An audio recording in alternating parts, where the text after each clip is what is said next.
In order to make America great and glorious again, I am tonight announcing my candidacy for President of the United States.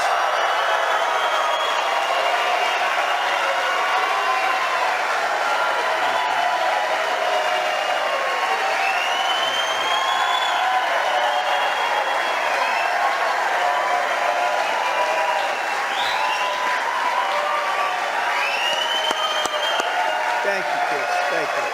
All of you. Thank you. Thank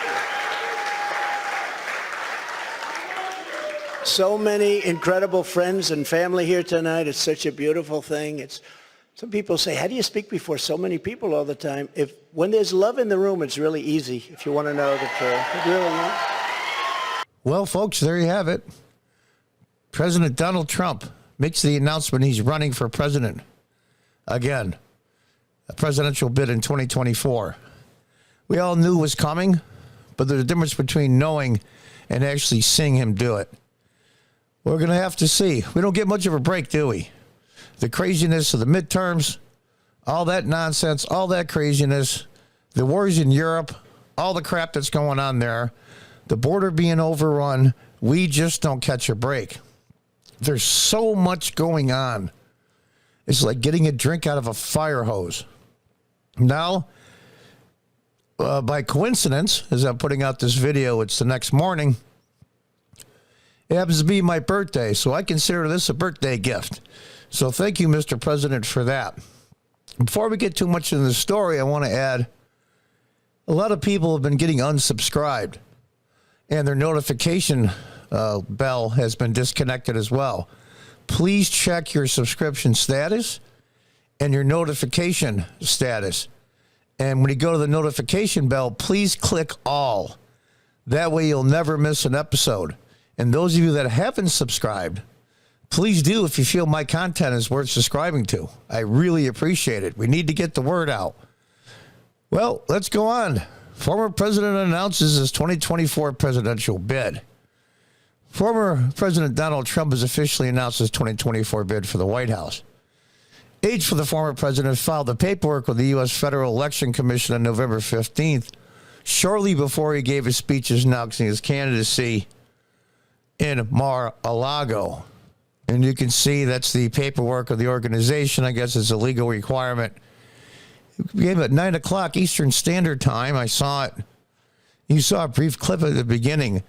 Now that, I'm not big on fancy, but that is nice. Look at the hall from the announcement. It looks like the Palace in Versailles, for Pete's sake. That is, when you walk in there, can you imagine if you're like in the room by yourself and you're looking around? It's got to be amazing. My fellow citizens, America's comeback starts right now. I'm not going to go through all the videos because there's going to be a ton of videos out about Trump announcing.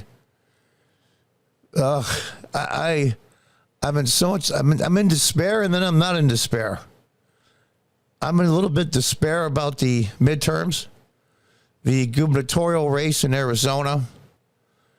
I'm not saying that fraud was committed. What I'm saying is the legal way of harvesting ballots, and there's nothing illegal about it, nothing unlawful, depending on what state you're in. My understanding is 39 states allow for that kind of harvesting of ballots. And there's a limit how many you can turn in. 19 states have no limit. They're taking what they got in during the COVID election and making it permanent. And I'm going to do a video on the pros and cons of mass voter ballots, unsolicited voter ballots, and the danger that it imposes. Trump said the Biden administration has turned the U.S. into a failing nation, and it has. It does not have to be this way. In order to make America great and glorious again, I'm announcing my candidacy for the presidency. The former president said, I will fight like no one has fought before. Trump said he expects to break records in 2024, especially with Latino and Hispanic voters, which he has. The reality of it is, though, the swing states, Pennsylvania, Wisconsin, Michigan, Arizona. Now, Florida isn't a swing state anymore, thanks to Ron DeSantis. Even though I'm a huge Trump supporter, I would not support Ron DeSantis if he ran against President Trump. But the problem with those other ones, though, the governors run the elections. Therefore, the harvesting can take place. I'm not saying it's anything unlawful.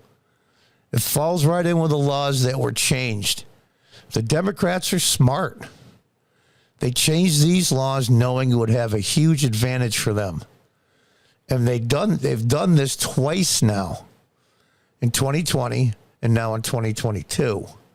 How many races have you seen where the Republican at 12, 1 o'clock in the morning was up 10, 15, sometimes 20 points. And then by 8 o'clock that morning, the Democrat overtook them with mail-in ballots, supposedly counted. I'm not saying anything was unlawfully done. It's a huge, huge disadvantage. And that has to be challenged. I'm not a lawyer. I'm not sure how that would be done. But there's a lot smarter people that are lawyers than myself. They've got to figure that out. It's like starting a football game, and at the first minute of play, you're down 10-0. Yeah, you can win, but it makes it 10 times harder. He was mocked by Joe Biden, saying that now we have a president who falls asleep. He also mocked Joe Biden, saying we have a president that falls asleep at global conferences. That's true. The G20, in other words, the gala dinner they had for the G20 members after, Biden went back to his hotel room and never went to the dinner because he was afraid he'd fall asleep. Trump explained that he had a nice, easy life before wading in the world of politics. That's true. The former president also promised to fight to give drug dealers the death penalty. I might go along with that. I'd have to know what the details are. But they are responsible for death and carnage. We're going to have to see. Remember, he did the First Step Act. So I wonder how that dovetails with that. We'll have to find out as details become available. I don't think of myself as a politician, but that's what I am. I hate that thought. Yeah, when I was a local elected official here in upstate New York, early 2000s, I was a city council member, city council president in 2006. I was a Democrat back then.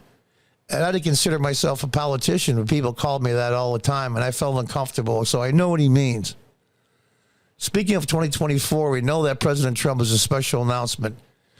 And, you know, it's, thanks for the birthday present, President Trump. I appreciate that. But it's just relentless with what goes on. Like I said at the beginning, wars in Europe, gas prices, economy hitting the toilet, inflation.